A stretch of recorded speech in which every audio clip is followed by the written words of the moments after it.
You're listening to the Geekly Chronicles, Series 4, Episode 2. Thanks for listening back to the Geekly Chronicles. This show was recorded on the 22nd of April 2016. This version of the show isn't quite the same as the one that went out live, as we've had to edit out all of the songs. It's nothing personal. We're just big fans of making sure artists get paid for the great things they create.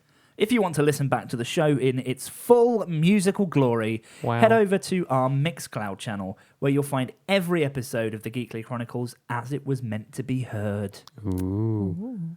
That's mixcloud.com/GKLYCO. Thanks again for listening.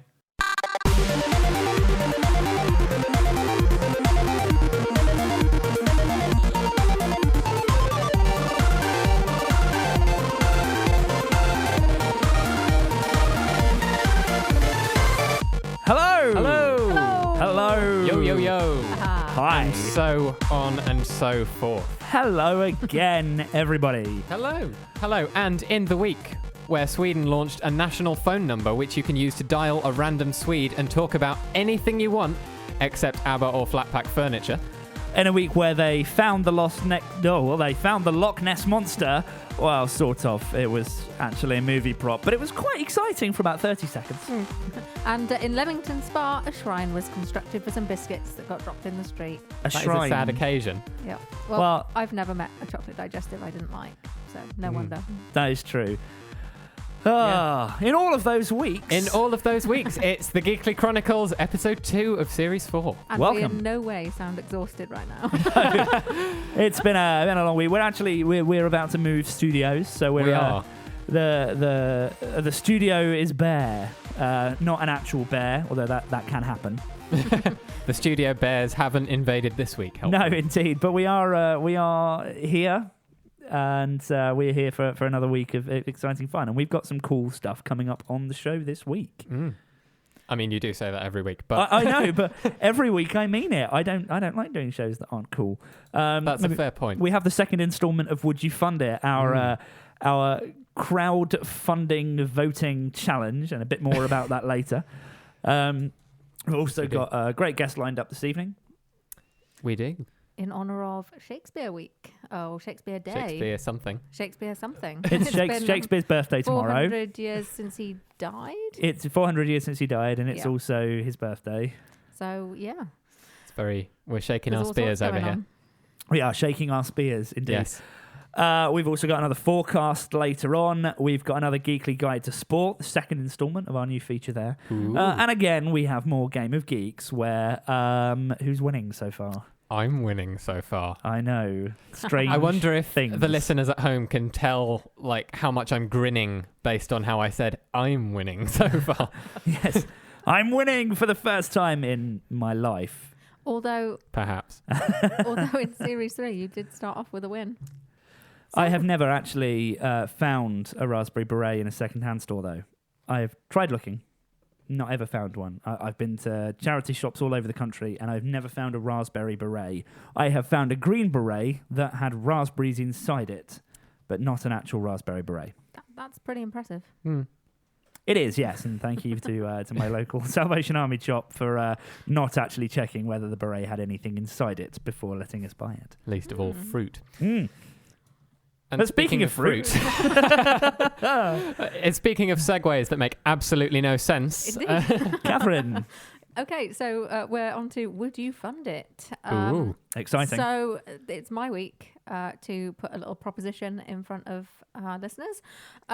And this came from an expression that I use and an old 90s game show that I used to watch, kind of coming together in a strange blending of blendiness. Excellent. So you're going to pitch us an idea, and the listeners can then vote for whether or not they would fund it. Yeah, so You know, can. if you were working at a TV production company and I came to you with my crazy idea for a new game show, would you fund it? Would you fund it? commission this game show? So what have you got for us this evening? So this is a game show called The Rickman Factor. I'm guessing that's Okay. a play on the Krypton factor. Yes, it is. We're going into the cheese of the 90s here. We are, yeah. So I have no idea how many of our listeners might have seen the Krypton Factor, but it was a game show. I think it was broadcast on ITV here in the UK. and it essentially pitted the contestants against each other in a whole selection of sort of mental and physical challenges. I think it was based on, the word krypton came from, Superman, implying that these people were kind of superhuman. We pit them against each other to find out, and they sort of got awarded points, and the person that had, these points accounted up to make your Ripman factor, your krypton factor. Right. Okay. So yeah. So you want people to compete against each other to be the most Alan Rickman they can be. Indeed, yeah. Obviously, Alan Rickman has been in my thoughts this year. What with his sad passing away earlier in the year. And it sort of inspired me to watch a lot more Alan Rickman movies that I might not have seen for a few years. Get the DVDs off my Rickman shelf. And apparently more Krypton factor as well. Yeah. And so I often refer to movies having a Rickman factor, and then all of a sudden it hit me. That sounds a bit like the Krypton factor. We could so this was just completely unconnected before. Yes. Yeah. Wow. It was just something I Brilliant. said. And then I suddenly thought it could be a thing. Well, maybe it will be. What would the Rickman factor sound like? Let's find out.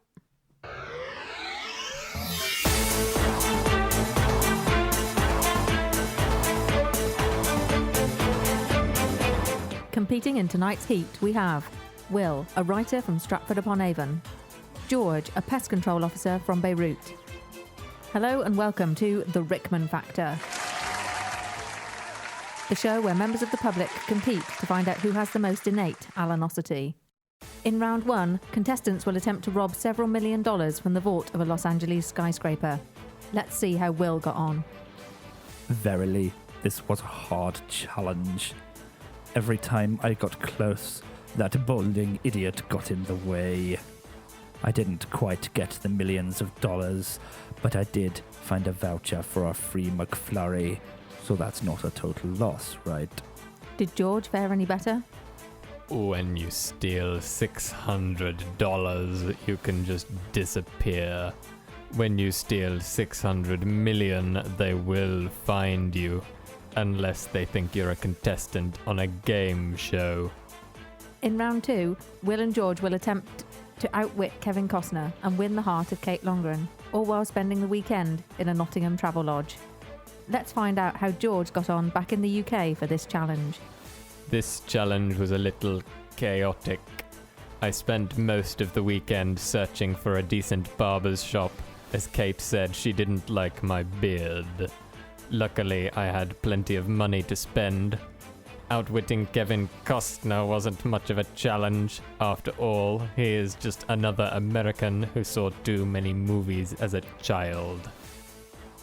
It seems Will was a little let down by the Nottingham travel lodge. I spent years practicing my archery for this moment, but all the travel lodge had on offer was a spoon.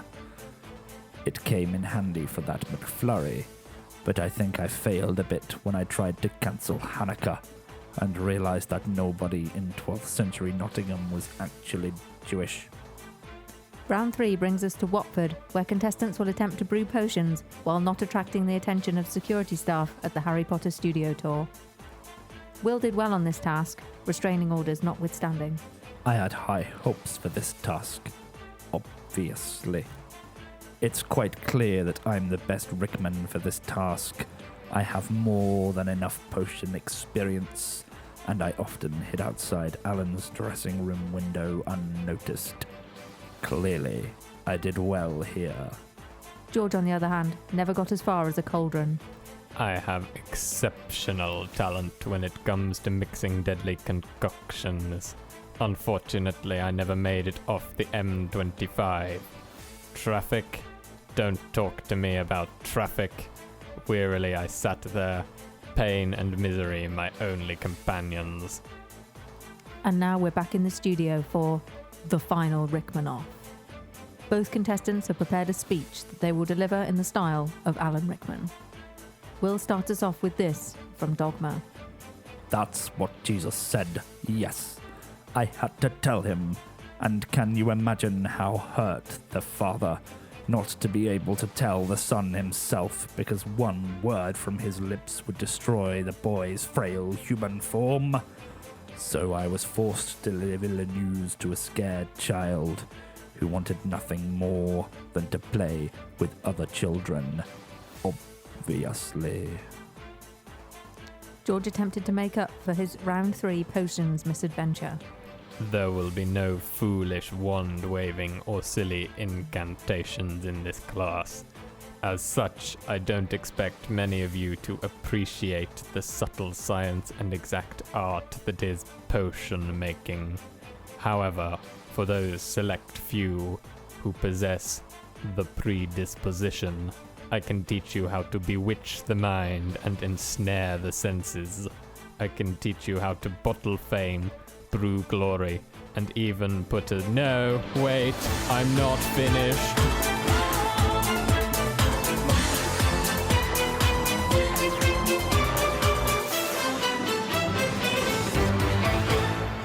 Wow. Oh, dearie me. I always thought it would be funny to hear Strax from Doctor Who read the that potion speech. Yeah, that's not Yeah. a bad shout, actually. I think that's not a bad idea. That'd be funny. I think if they ever remake Harry Potter, Strax should be Snape. Yep. Absolutely. If I ever meet Dan Starkey, I'm going to ask him to read that speech. Foolish children, you will die at my hands. Yes. So yeah, Anyway. that just proves our relative skill levels at doing Alan Rickman impressions. But In fairness, I didn't give them long to practice. no, we you didn't. practiced for about 20 minutes earlier Yes. before we were able. So Before literally we the went to only word record. that we could ever decide that sounded even vaguely Alan Rickman was obviously. Obviously. Yes, but even then we're not particularly great. I think I have a real tendency when I'm trying to sound like Alan Rickman to alternate between attempting to sound like I'm Welsh and attempting to sound like I'm Indian, and neither are particularly successful. This is true. Yes. But anyway, the Rickman factor. More to the point, would you fund it? Yes. Would you watch that show? You can head to gkly.co/fundit, and there you can vote. You can also vote in our Twitter poll, which is now live. So you can click on the twits and Click on the twits. click Really? on the twits. Yeah, Okay. and All right. you'll be able to vote and tell us whether you would fund that or not, and we'll have results later on in the show. Indeed, we will. But thank Early you, Catherine, indications for are sharing looking that. controversial, but we shall see. Well, Also, or just helpfully, negative. Yeah, so based entirely on my accent, I wouldn't Yes. fund it. You know, if Yes. If I had to listen to that for half an hour on a Saturday night, Yes. not going to happen. although just because the Rickman factor did end up in this week's rundown, I did create this button for use throughout the show. Alan Rickman. Oh, Which, that's quite cool. So you've just got a button that will say that every time. Alan Rickman. Wow. Yes. it does I do. sound a little bit like Alan Rickman in a dustbin. It kind of Yes. does. I did steal it from a kind of crappy YouTube video. So Well, I don't. some of us don't, but some of us do. So yeah, that was a song. It was. I feel like we ought to apologise to listeners for subjecting them to 4 minutes of that. Yes. Although to be fair, the original is not much better. No, but then I wouldn't subject listeners to 4 minutes of that either. Yes. But we've had some great chat in the chat room so far, so I'm just please... going to write down the Streisand factor. Yes. So please, everyone, if you want to join in and chat along with the show, you can head to our website, gkly.co/chat, and you can join in the fun. We've got some great requests coming in as well, which we'll play later. But first, what was that news story that you were talking about at the start of the show? So that news story, I'm calling it Dial a Swede. Dial a Swede. But basically, the Swedish Tourist Board launched a phone number, which they're calling helpfully the Swedish number, appropriate because it is Swedish, where you can you ring it and it will connect you to a random person in Sweden to talk about whatever you want. So these people opt in for this service. I and then assume so. At any time of the day, they could get a random phone call from this kind of random system that would just... Yes, and it just says, "Hey, look, someone from the world is calling you," and you talk to them about, well, anything you want. But people are saying talk about like Sweden. I mean, the tourist board are saying talk about Sweden and how great it is and stuff like that. Not IKEA or ABBA though, because they get annoyed as it turns Well, out. of course. But I mean, nobody would be mad enough to try and dial that number live on a radio show now, would they? I think we have the answer to that question if I click this little button here. Well, let's give this a go then. So dial a Swede. Let's see what happens if we try and phone someone random in Sweden. Apparently the phone doesn't work. So. Not a lot at this point. Yes, No. let me just How bizarre. have another go on that. So the number, in case you're interested, we will tweet out in a moment and is also available at theswedishnumber.com. It is a Swedish number, but they have one for every other country as well. So you can dial at a local rate. But here it we goes. That's ringing. Calling Sweden. Ooh. You will soon be connected to a random Swede somewhere in Sweden. This call may be recorded. How exciting. It will be recorded by us, certainly.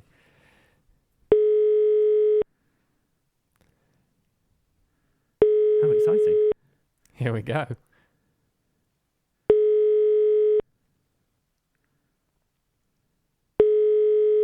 Great radio so far. It's going on a while, isn't it? It is. Come on, Sweden. How many beeps do we wait? How many people are there in Sweden that are not answering the phone right now? A lot of people are calling Sweden right now. Well, that makes sense. Soon, a random Swede will be ready to take your call. I mean, the three of us have decided on questions to ask ready, so Yeah. hopefully we'll get a Swede soon. It would be nice. It would. The excitement is oh.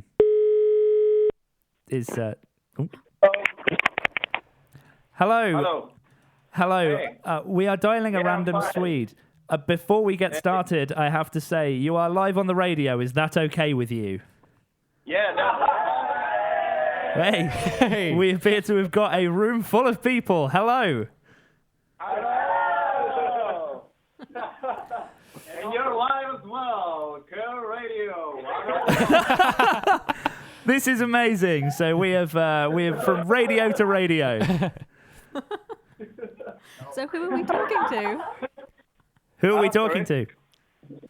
Jonathan, Robinaldo.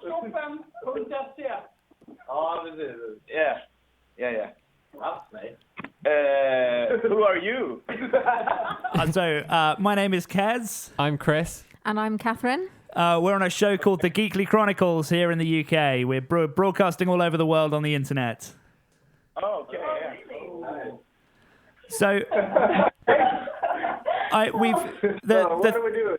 Well, the three of us have prepared some questions that we would love to ask you using this Dial a Swede service. So, what I would love to know is from all of you, if you could only eat one food for the rest of your life, what would it be? Taco. Taco. Nice. Excellent. Excellent choice. I need to know why. What's so great about tacos? Yeah. It's Taco Friday, every Friday. Ah. Have you heard about it? Taco Friday? No. No, it's like every Friday in Sweden. Everyone eats tacos. Yeah, Taco Friday, Taco Fredag.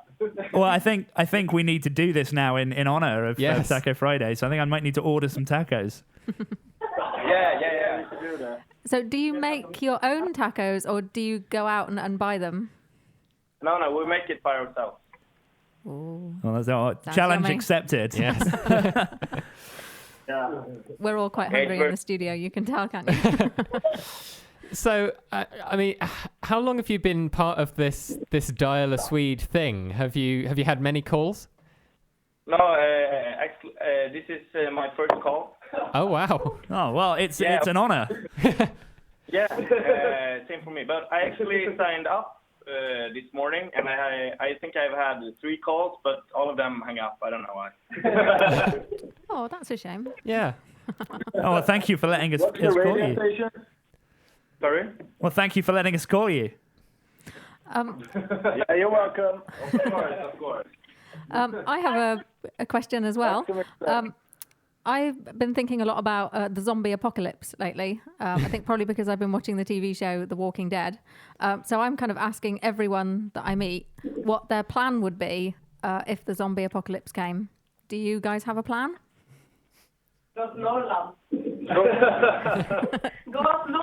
Yeah, we go to the north of Sweden. There's no people there. So should be fine. So sorry, where was that you would go? We're kind of drunk, you know. Excellent. I think that's probably a really good way to weather the zombie apocalypse. Yeah. Drink Just until you can't tell. That sounds wonderful. Drink until you blend in with the zombies. Oh, wonderful. Well, thank you so much. That's a plan. What did you say the radio station was? It's called the Geekly Chronicles. That's us. You can find us online at gkly.co. And we're there. We're also GKLYCO on Twitter. All right. Can you play Sandstorm by Darude? You know we have what? a request from Sweden. We will do that. We will play Sandstorm by Darude for all of you. Okay. Yay. We will. Oh, thank you so much for letting us dial you, and we'll play that request for you soon. Yeah. Thank you. Thank you, Sweden. Bye-bye. That is amazing. I can't believe people are calling and hanging up. That know. makes me sad. And so we are about to tweet out that number. So please, this is a fantastic opportunity for cultural exchange, I think. What an amazing concept. Randomly dial someone from Sweden. Yeah. Well, we just got a whole bunch of drunk people in a radio station. It is totally worth doing. That was an exhilarating experience. Geekly Guide to Sport.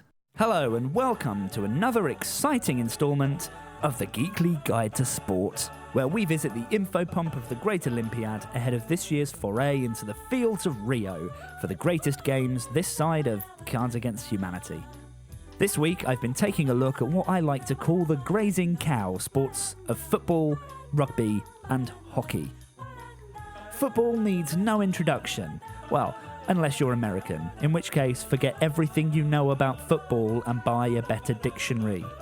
Invented some 12,000 years ago, this simple game of kicking around a round object started out as a way of butchers to get rid of giant kidney stones found inside woolly mammoths. But it wasn't until about 8,000 years ago that the game got formalised. Taking on the name football, the first official rulebook was basically just an explanation of the offside rule, which took up 43 stone tablets and is still attempting to be deciphered to this date.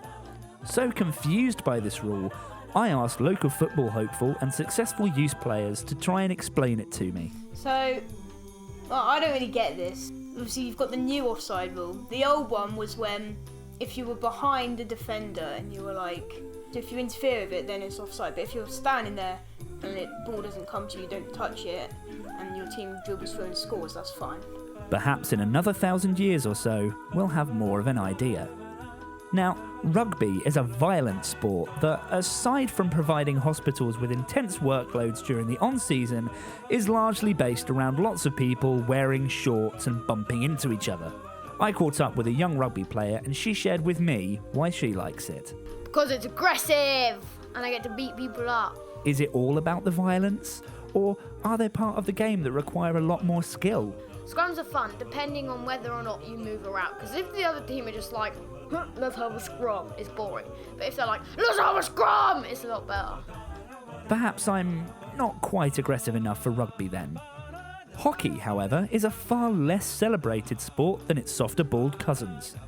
I caught up with our young football hopeful again, who, as luck would have it, also plays semi-professional hockey. Maybe he could tell me more about this elusive sport. I play, astro hockey, so that's... Hockey in space? Yeah, pretty much. So, hockey tournaments. It's like the World Cup for football? There'd be loads of, people, there'd be loads of coaches and stuff, there'd be loads of warm-ups and really vigorous, drills going on to get you ready. When we do tournaments, obviously they're more relaxed because we're at a much lower level. But, you're still out there to win most of the time. And, usually we don't, but... Good to know. Field sports. From violence to obscurity, I'm not sure I've got any chance at all of winning a medal via one of these routes. Time for me to leave our Olympic hopefuls to their sporting efforts while I go off in search of a sandwich. Any last thoughts? There is actually. I made one mistake. I said we lose quite often. We've actually only lost 4 games this season. Well, 4 out of 6 games ain't bad.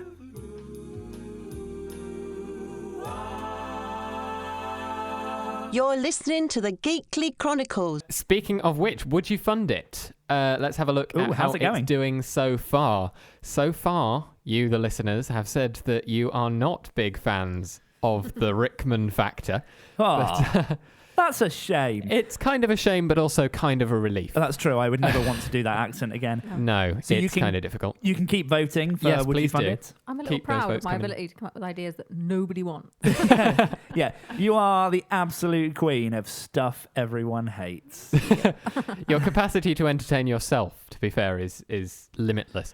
Do you ever wonder why it's always you that laughs at your jokes? And nobody else? I know why it's me. now we're just being mean. But you can keep voting whether you would fund or apparently not fund, as is the prevailing opinion, at gkly.co/fund it or over on our Twitter at gklyco, and let us know whether you are a fan of the Rickman factor or not. We've also had some of the Swedes that we were talking to just before join us in the chat room. So hello again to all of you that we were just speaking to on the phone there. And we tweeted out our lovely new production assistant, Finn, found us some information on Taco Friday. It really is a thing. Mm-hmm. So we'll consider having tacos for the next show. Ah, lovely. It's time for this week's Tumble Fumble. Are you ready for a scroll in the hay? Scroll in the hay time. Okay, so Head in the game, Catherine. Head in the game. okay, this website, it doesn't look that funny when you first go there, but it then actually made me cry. Right. With laughter, we should Yeah. point out. Oh, that's good. And I have to give a credit to the newest member of the Geekly family for finding it and introducing me to it. This is kittensandalanrickman.tumblr.com. So what does that do? It's, well, it's quite literally Kittens and Alan Rickman. It describes itself as to collect and analyse evidence on whether or not Alan Rickman has kittens in his hair.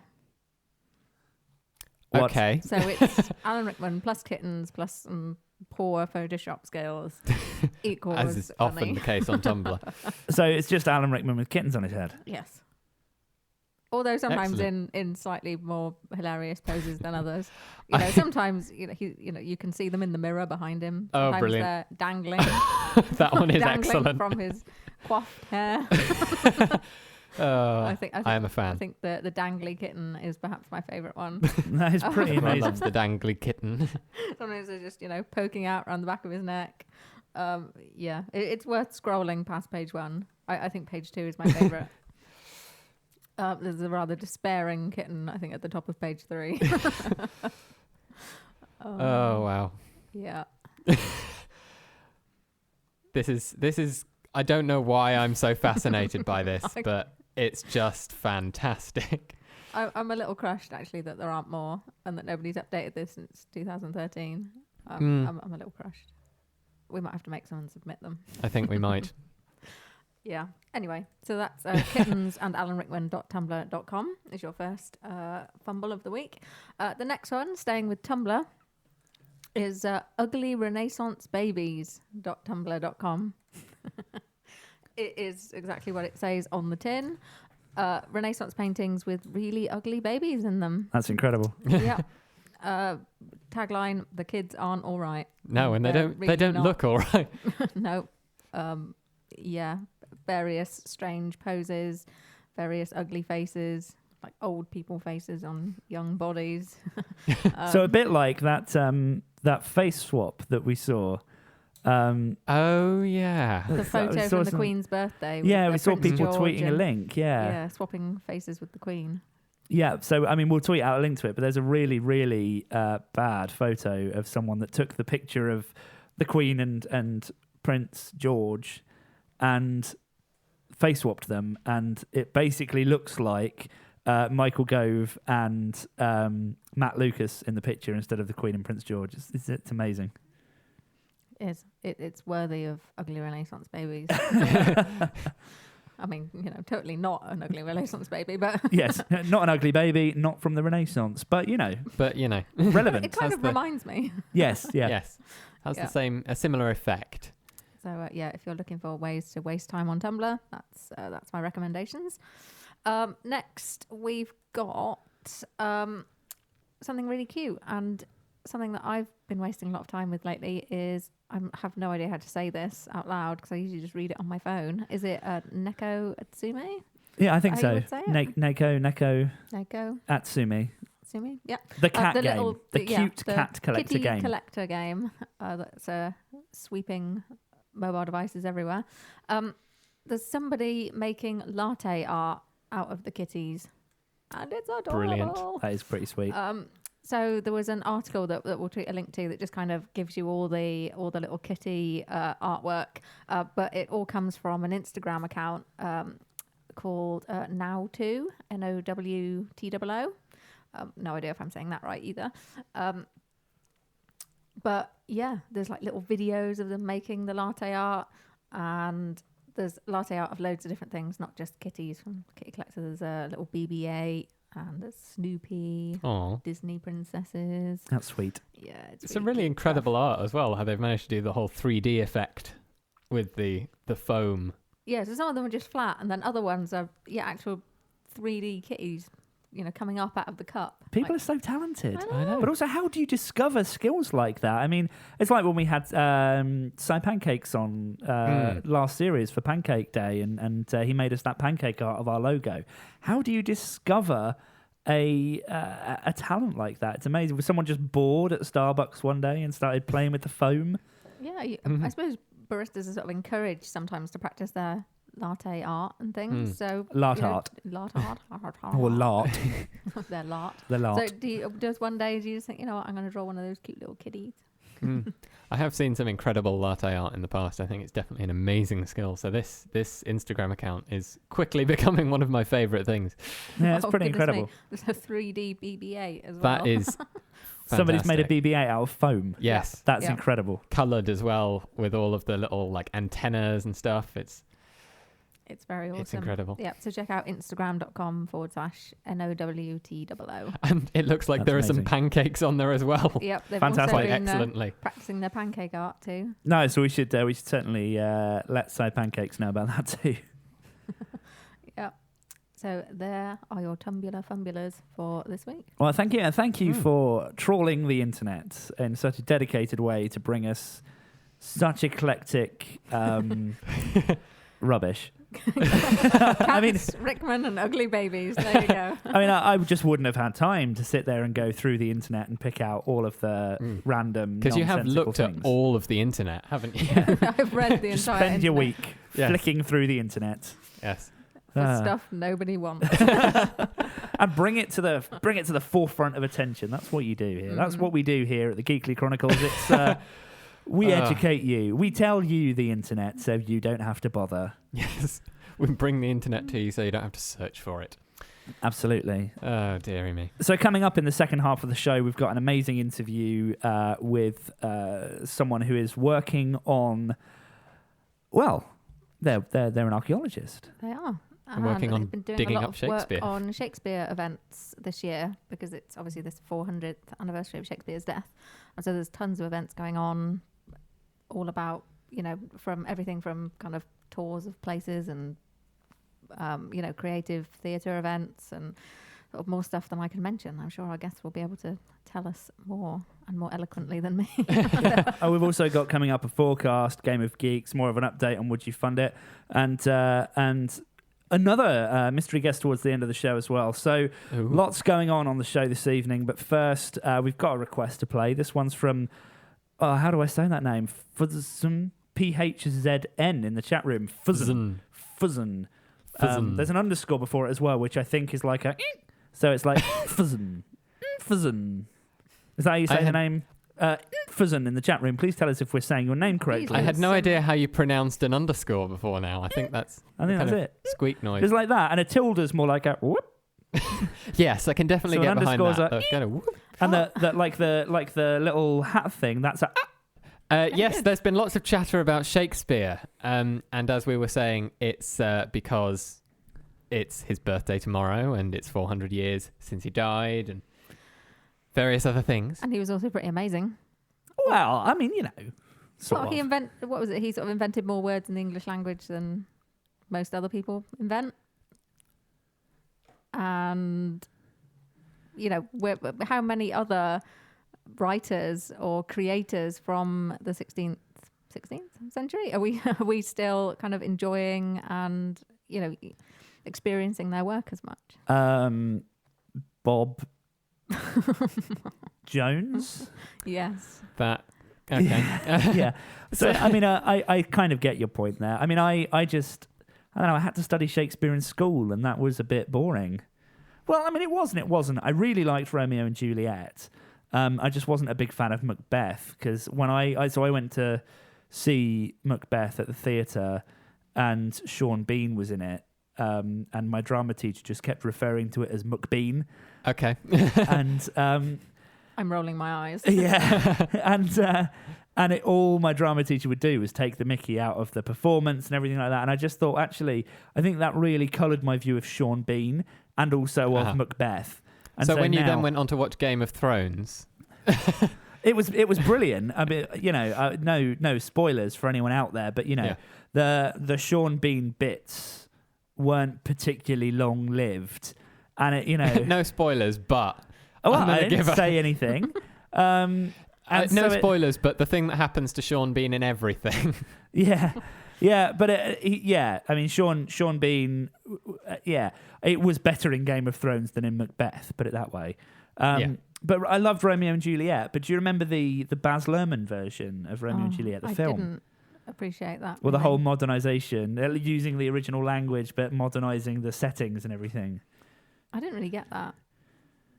But I don't know whether I was just trying not to get it because I was a teenager. I mean, I don't get many things that Baz Luhrmann does. I still don't know why I should wear sunscreen. I'm very confused. The adverts say that it's to block out the sun's rays. Baz Luhrmann says that it's about everything else in life. And I'm really confused as to when I put sunscreen on, whether I'm blocking out the sun's harmful rays or whether I'm, blocking out life's successes and joys.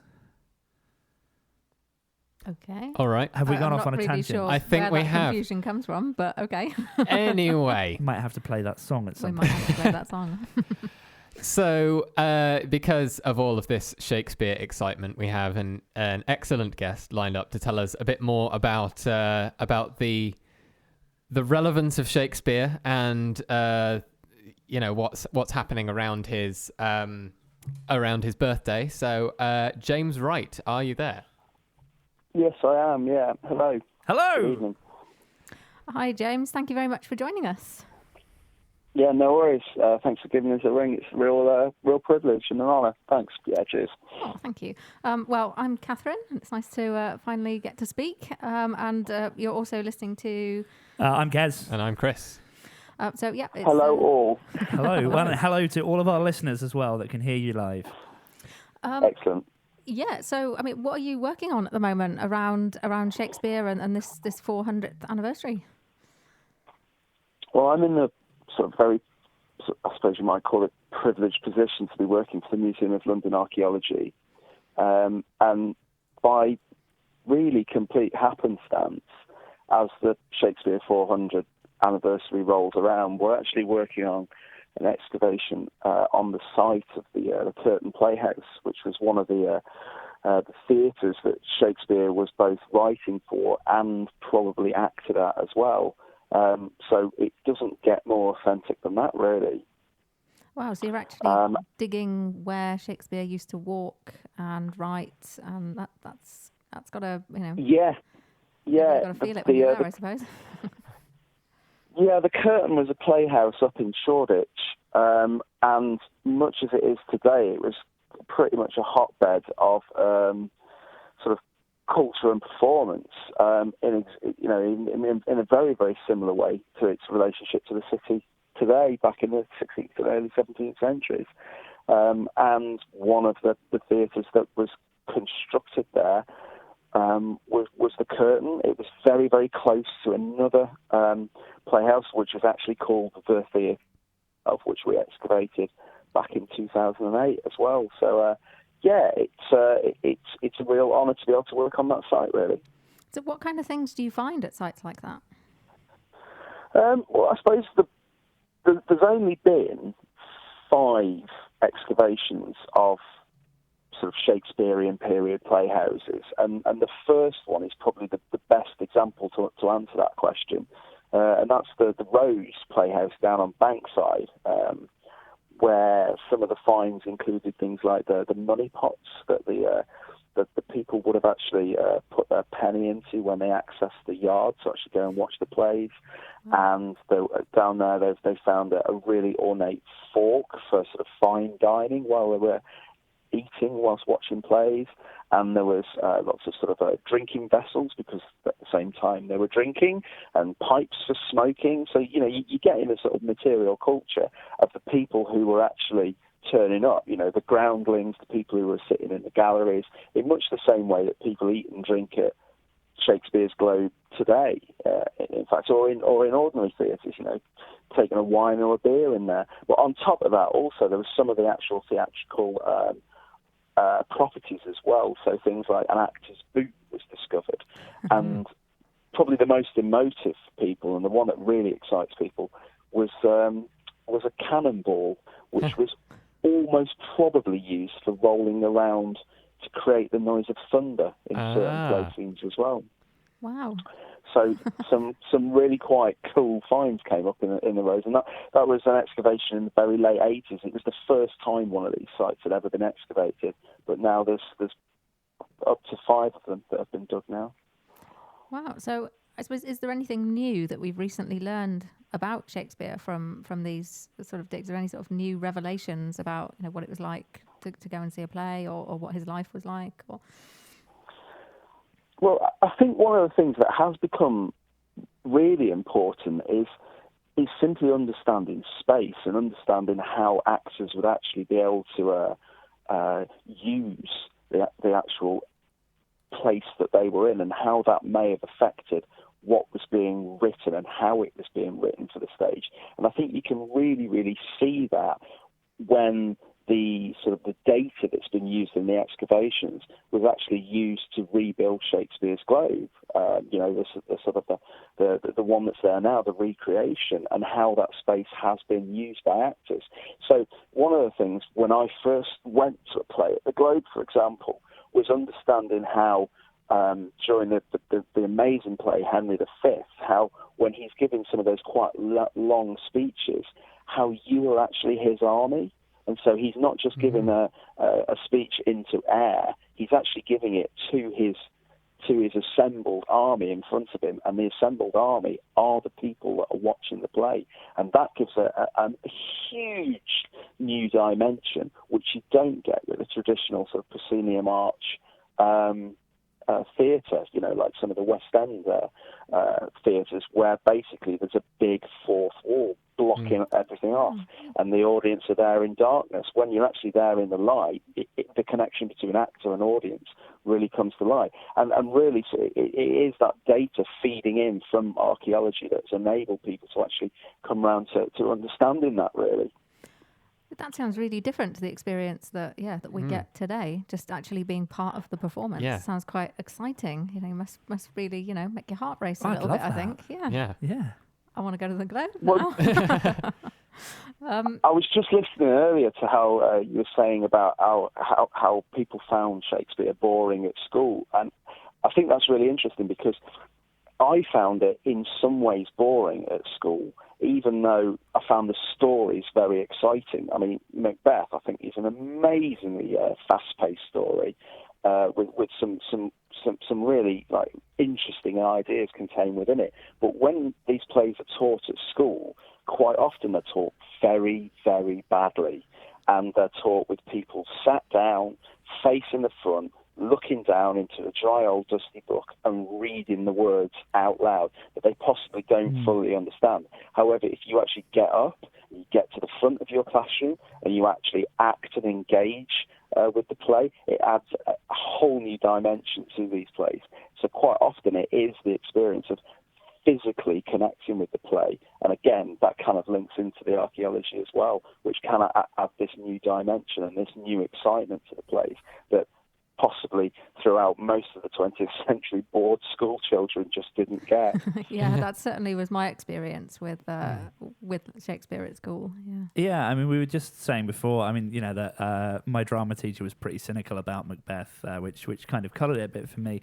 But do you think that the way that people experience theatre back in the 15th century compared to now in the 21st, do you think that has an impact on how we interpret and how we engage with Shakespeare's plays? I mean, you know, do you think that people maybe find them boring or different because it's not that active engagement? I mean, I was talking to my brother a little while ago who was saying that he absolutely loves the Shakespeare dramatic plays, but isn't a big fan of the comedies. But maybe that's because those were such a shared experience that people in the crowd were a part of. And do you think that has a bearing?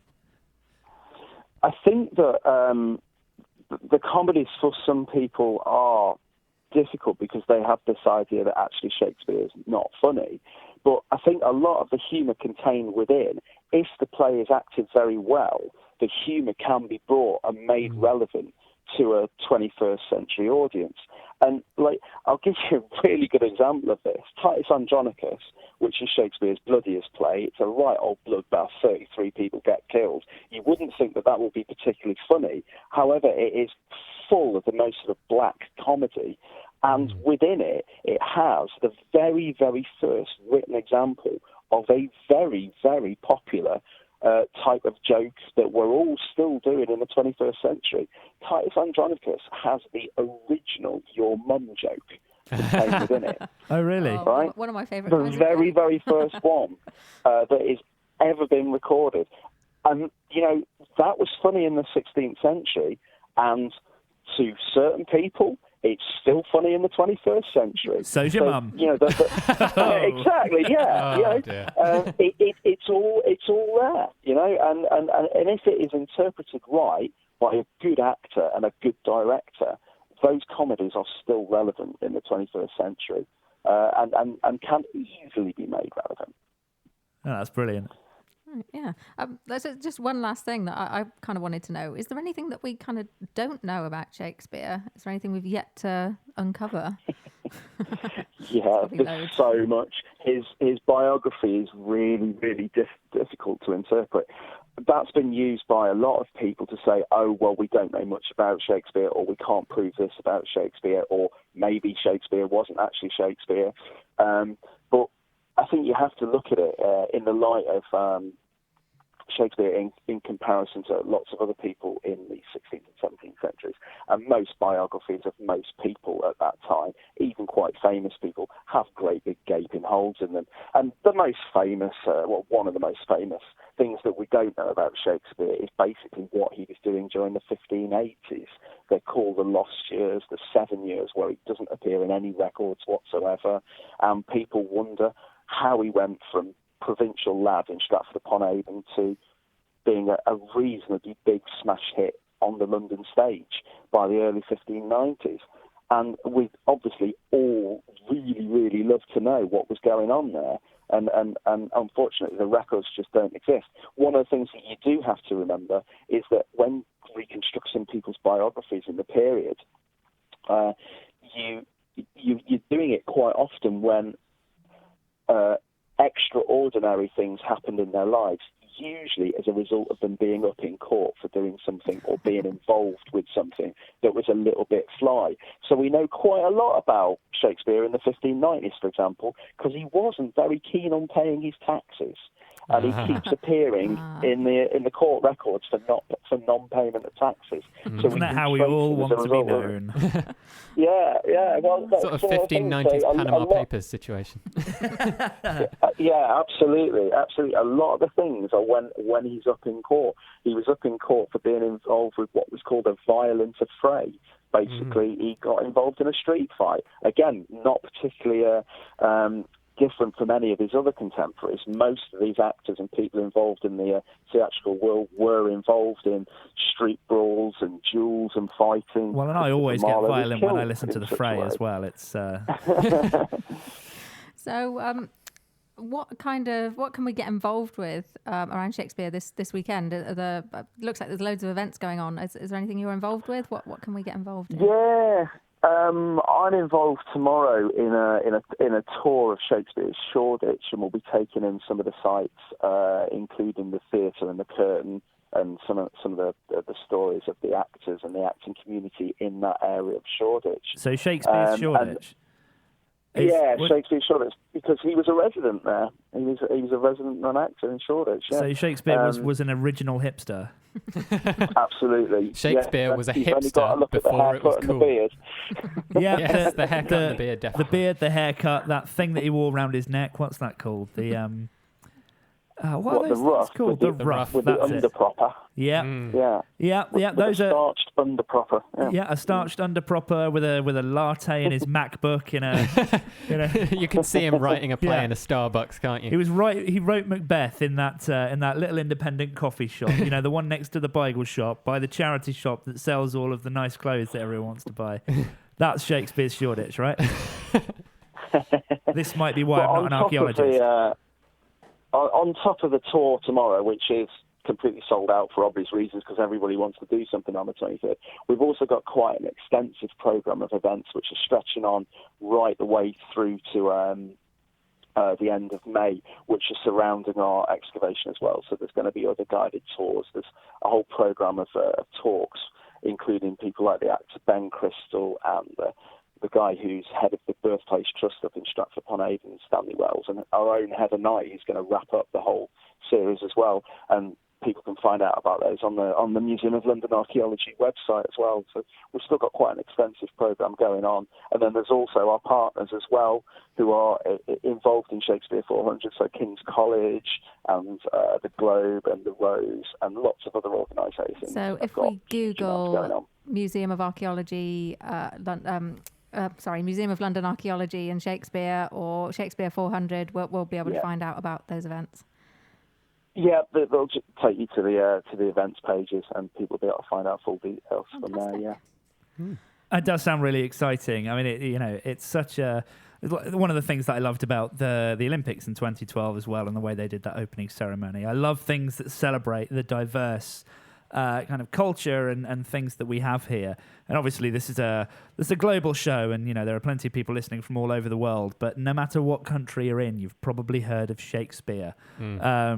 If nothing else, because of how much he did for the English language, as we were saying earlier. Yes, yeah, absolutely. And if you heard my little dig at the American language there during the Geekly Guide to Sport as well, with the football reference, but I think the language has changed and evolved so much in every different country and across every different language barrier, and Shakespeare just seems to have done so much for language, for literature, and for for entertainment and for plays in general. I mean, it's hard to think of someone that's had such a huge impact for such a long period of time. Yeah, I was just trying to think back to the 15th century, but unfortunately I wasn't alive then. So before we say goodbye, I would absolutely love to know, what is your personal favourite thing about Shakespeare, whether it's one of his plays, a fact, or anything? What for you is that kind of thing where when you think of Shakespeare, you get the warm and fuzzies? I think it's the way that you never quite know what he himself was thinking. He never gives you his own specific opinion of what's happening in his plays. So he doesn't judge. And the fact that his plays can be interpreted in so many different ways, and that they are layered, full of different levels of information, how there's topical references from the time of the play that he's writing. Quite often in his plays, if he was writing, say, Henry V about 15th century France, actually there's elements of the story which are about the contemporary political scene, about a war in Ireland in the 1590s. It's that kind of layered information, and the way that one thing will actually appear to be something else as well. You never quite get his own voice. He's given you both sides of the argument constantly. You can see that in plays such as Othello. His great exposition of race within culture as well. So I think it's the fact that Shakespeare was quite Janus-faced. That's the thing that really, really appeals to me about the Bard. Yeah. Yeah, he wrote all those thousands of words, and yet we still don't really know him. No. Yeah. No, but yet the things he wrote still seem to be relevant and topical today, which is just amazing. Exactly, because you were able to interpret them in so many different ways. And it just fascinates me, the deep layers of learning that he actually put into his own plays and how they can be interpreted on so many different levels. It's just absolutely mind-blowing that they were doing that in the 16th century, when really theatre and playhouses was so radically new. They got it so right so quickly. Amazing. And we're all just sat here in front of Netflix. Hey, Netflix gets it right. Yes. No, not that we're being paid by Netflix or anything. Other streaming services are available. Mm-hmm. Yes. Yes. Thank you so much for joining us. That was a brilliant insight into the world of Shakespeare. Is there a song that we could play for you later in the show? I know that's putting you on the spot a little bit, as I hadn't asked you that previously. I may expected to come up with some sort of Shakespearean link here, or can I just... No, please just feel free to pick a song you like. Anything you like. Or can I just basically pick anything out of the ether that I really, really like? Anything out of the ether. Right, in which case, my very, very favourite song in the world is Green and Grey by New Model Army. Lovely. Well, we'll play that a bit later on in the show for you then. Thank you so much for joining us. We really appreciate your time this evening, so thank you. Cheers. See you later. Bye-bye. It's fascinating. I absolutely love all of that stuff, and there are so many great things to get involved in as well. Yes. Also, one other thing I did think of during that interview is that the BBC are about to air a sitcom about Shakespeare's life. Really? That's coming up this month as part of the Shakespeare 400 celebrations. It's called Upstart Crow, and I know this because I went to see an episode being filmed, and it's written by Ben Elton, and it's quite entertaining. David Mitchell plays Shakespeare in the title role, and Brilliant. That'll be on BBC Two at some point this month. And now, the dipping forecast, issued by the Geekly Chronicles on behalf of Doritos at 1900. The general synopsis this evening. Hummus, 4. 10 with cheeky Nandos. Tzatziki, 6. Terrified cats likely. Guacamole, 4. 7 when eaten out of a hat. Sour cream, bitter but not twisted. Mango chutney, 12. Extreme heat warning. Mayo, 2. On chips, 4. Potato salad, 6. Chance of Simon later. Sweet chili, mainstream. Hipster disapproval likely. Sweet and sour, 8. Stains for life expected. Barbecue, 1000. Clearly the best sauce. Ketchup, 10. Heinz, 57. Domino's garlic and herb, 30. Left unused in the fridge. Curry sauce, 10. Over chips, 3. When drunk in pints. Fondue, 8. Lactose overdose, gale force wind expected. Chutney, 3. Beware of ploughman. Mustard, in the drawing room with the lead pipe. Salsa, 3. 8 whilst dancing. Dressing, 5. Nudity unlikely. Sherbet dip dabs, 90s, never going out of style. Dairy Lee Dunkers, 4. Sticky hands later. And that ends the dipping forecast. Now for this week's Game of Geeks. And we're back with Game of Geeks. Ooh.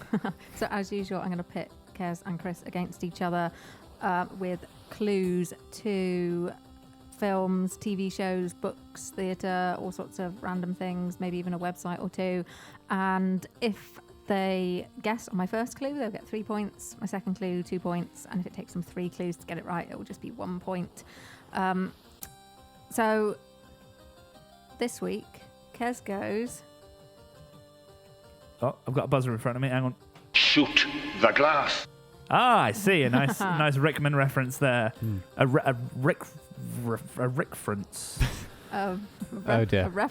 I don't know. Yeah, anyway. And Chris goes, Obviously. Obviously. Well, of course he does. Obviously. right, okay. Okay, right. So, okay. I suppose all that leaves now is to get on with some clues. Yes, Ooh. please. Right, okay, Yes. I'm excited. So I've got to beat Chris this week.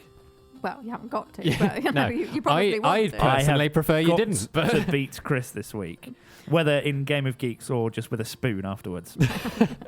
Obviously. Obviously. Alan Rickman. Okay. Right, okay. We have So- all the buttons. Yes. All right, give us a clue. Okay, right. Your first clue.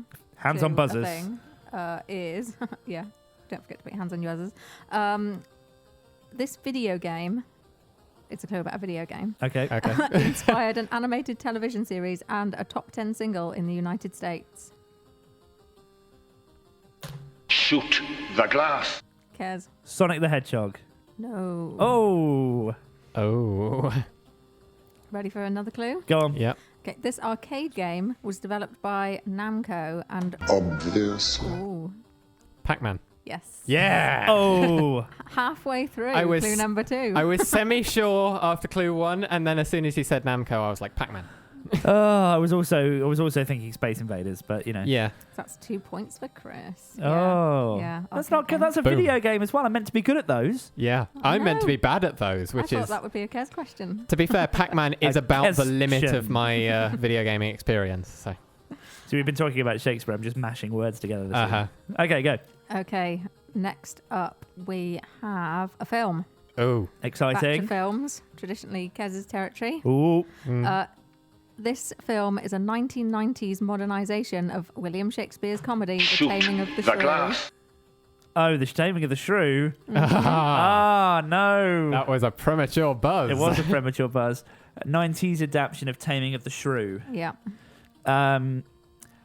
The quelling of the shrimp.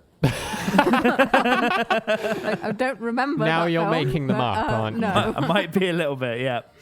Okay. Any advances on the No. quelling of the shrimp? I- Okay. Clue That's nu- my Oh, best dear. guess so far. Sorry. Clue Don't number roll your 2. eyes at me. It's good to guess, people. Clue number 2. Julia Stiles and Heath Ledger star as American high school students. Shoot Oh. the glass. American Beauty. No. That film with the... Yeah, that's Them in. Yeah, I was. That... All right, okay, next clue. Yeah, clue number 3 for 1 point. Alison Janey stars as a school counsellor that is writing a steamy romantic novel. Shoot the glass. Cares? Dead Poet Society. You just buzzed because I looked like I'd got it. Yes, I did. Any other If I guesses? can't have I the haven't point, got nobody it. can. But I haven't got it. I can see the film like it's playing in my mind, but I cannot remember what it's called. This is harder, this series. You've really stepped up the questions. I mean, I'm not finding it harder. I found this question harder. All right, next question Okay. then. Well, do you want to know what it was? Yeah, go on. Okay, it was 10 Things I Hate About You. Yes, it was. Of course it was. If you'd have said it had that one from Third Rock in the Sun in it, I'd have got it. Okay. I wouldn't have because I hated Third Rock from the Sun. So Right, okay. Right, so next up we have a TV show. Hey. Exciting. TV show, so get your brains in TV mode. Okay. My brain is Okay. always in TV mode. Yeah. Fingers on those buzzers for clue number 1. This show's ensemble cast includes actors who have previously starred in the likes of Star Trek, That 70s Show, American Pie, and Warehouse 13. Ah, jeez. That's pretty broad, I know. That is pretty broad because I'm like, oh, I know. No, wait, hang on. No, it's got No. broader. It's got broader. Ah. Too many shows. All right. Well, I'm ready for another clue. I'm ready for another clue as Let's well. do it. Okay. Do the clue. Clue number 2. This Netflix original drama was first available to stream via the service in July 2013. Shoot the glass. Guess? House of Cards. No. Ooh. Oh, Netflix original dramas. You ready for clue number 3? Yeah. Go on. This show has 2 colours in its title. Shoot the glass. Orange is the New Black. Yes. Damn it. I was going to go with that, but then I thought, who from Star Trek is in Orange is the New Black? Yeah. Kate Mulgrew. Oh, of course. How didn't I get that? Kate Moore. I am clearly having not a good day for me. Wow, but at least I got some points, forgotten right? she was in Star Trek. It's easy to forget. She's very good in Orange is the New Black. She is. Anyway. She is fantastic. She's my favourite character. Oh, yes, I got some points. Exciting. Some points, a One point. whole point. No, that was the second clue. No, that No, was it the wasn't. third clue. Oh, dear. Okay, then. Well, I got it. Right. Next one is a book. Okay. Okay. This book, first published in 1997, was followed by 6 sequels over the next 10 years. Shoot the glass. Harry Potter and the Philosopher's Stone. Yes. Oh, I really buzzer like. timing. I really like my second clue for this one. Do you want to read it out anyway? I didn't get to read it, yeah. So my second clue was I have seen the movie adaptation of this book in cinemas 8 times. Okay, I get that. Yeah, I would have got that I'd straight have away. Oh, wait, so how many points do I have now? So that was a 3-pointer, which means you have 4. And how many points does Chris have? Chris has 2. Yes! So there's still 1 clue to go. There's still one more thing to guess. Okay, okay. I think. Let's do this. Oh, no, hang on. Is there? I don't think there is. I only had 4 prepared. I hope you're Have we on not top just of done these 3? things. But I've asked you about all the things here on my list, and there's 4. Oh, wow. So is that it then? Yeah. For this week? Yes, Does that mean I that's it. win? That does mean that. Ooh, exciting. I've got a Does button to mean press and everything. that there's a button to press. This week's winner is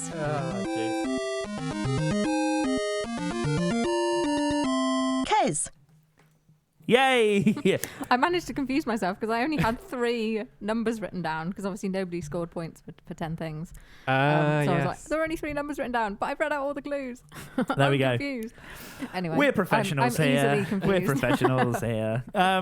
Yes, it just so happens with this being the last show in this studio before we move into the new one. We are as all over the place as the furniture is. Yes. But we promise that we are professional at this. I was looking at the results from Would You Fund It? So Is it a resounding result? it is a resounding result. The Rickman factor votes have come in, and it has not been funded. Oh my goodness! Yes, by that is 100% of the audience tonight. Not a single person. Not a single person I'm wanted to fund your rather show. proud of that. Yeah.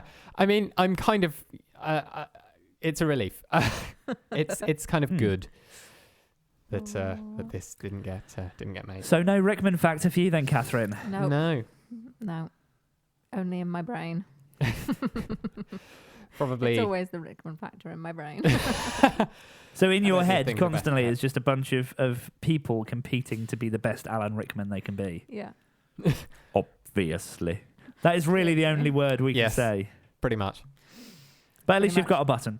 At least I do have a button. Alan Rickman. So. Oh, let's not go there again.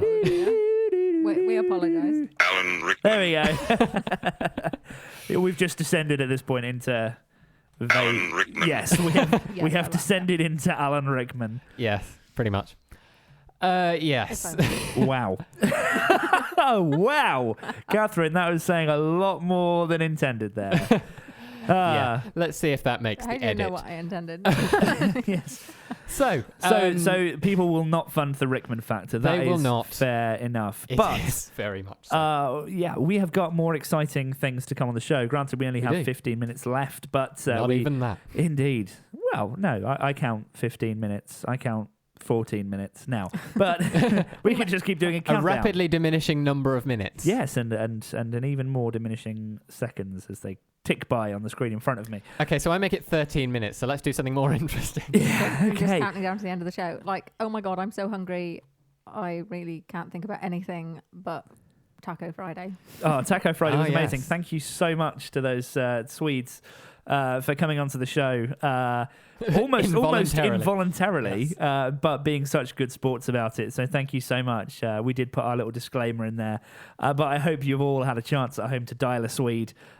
Please, if you haven't, wait till the end of the show, obviously, but then give a Swede a call. I might actually make a. That sounds like it needs to be like a charity Christmas single. Give a Swede a call. I might make a single. Think it's time we all call the Swede. You know, that kind of thing. So we'll do that. Dear. Oh dear. But thinking of terrible songs that people inexplicably make and put out there for no apparent reason. Oh God, here we go. Segue to talk about the Eurovision Song Contest that's coming up. Oh, nicely done. Nicely done. We have a Eurovision special. We do. This is very true. So normally we're off the air for a fortnight. We do our shows every other week. But this time around there is a special edition of the Geekly Chronicles. There is. On the day of the 14th Eurovision of final, May. on the 14th of May. Yes. Which is awfully Which exciting. is We'll be Saturday evening. Yes, it is. We'll be watching along, and you'll be able to tune in live here on the Geekly website. Yeah, it's very exciting. And listen to us comment and mainly complain about what's happening on the song contest. So we'll be joined by a very special guest, Eleno Vision, who was on the show as a guest last series, talking about the Eurovision Song Contest. Apparently, I can't talk this evening. He was on talking about the Eurovision Song Contest. I kept trying to say the right word, and it just kept getting worse. The song Katon. Yes, indeed. And she challenged us live on air to do an alternative commentary for the Eurovision Song Contest, and we agreed. So we are doing the Geekly does the Eurovision Song Contest on Saturday, the 14th of May. We'll publish all of the details about timing and everything closer to the time. Yep. But very fun, very cool thing to do. Will be very interesting. So that week there will be a special one in between the shows. But of course we'll be back after this week on the 6th of May. Yes. But did you hear the news about the Eurovision today? There was news. Did you not see that? I mean, I'm not an avid follower of Eurovision news. It does kind of crop up on my radar when it's big. But controversy. Oh, interesting Eurovision news. Intrigue. Yeah. Excitement. Romania got kicked out of the contest. Kicked out? Oh. Yeah. Why? How does that happen? Well, apparently they didn't pay their fees to the broadcaster. So nothing particularly controversial. But that's one less entry in the Eurovision Song Contest this year. So one more chance for poor old Britain. Yeah. one extra bit of chance for us that we probably wouldn't have had before, which is nice to know. Nice to know that we've at least got some kind of opportunity and chance in there to maybe make a difference and maybe do something. Win it this year. Who knows? Maybe this year's our year. Maybe this year's our chance to win. So, yeah, that'd be nice. All right, well, it's just a bit of Eurovision-related news there. Yes. But I might actually make my Call a Swede song for in time for Eurovision. We'll that would be exciting. Perhaps have to do that one. Our unofficial entry. For Can the you Eurovision Song Contest. call up a Swede? I've entirely run out of words for that now. Call a Swede now. Anyway, rather than me singing, should we go for our last request of the show? Yes. And we've had some really fantastic requests this evening, including requests from Sweden, from the entire country of Sweden. We've had requests from Fuzzen. We've had requests from Amy. Catherine appears to be dying over in the corner there. The very last thing we've got to talk about on the show tonight. Did you know that April, the month that is now coming to an end, was National Poetry Month? National or international? Something. Can't remember. Just poetry. It was just Poetry It's a month Month. about poetry. It knows no geographical boundary. Yes, poetry knows no bounds. And so, obviously a fantastic tie in there. I mean, as much as Shakespeare was less a poet and more a playwright, of course, one of the best writers of all time, really. And he did get his poet on occasionally. He did. There are several sonnets and poems and various things that Shakespeare wrote. Well, indeed. And, there's so much fantastic poetry out there in the world. I really encourage you for the rest of April, please go out there, read poems, write poetry.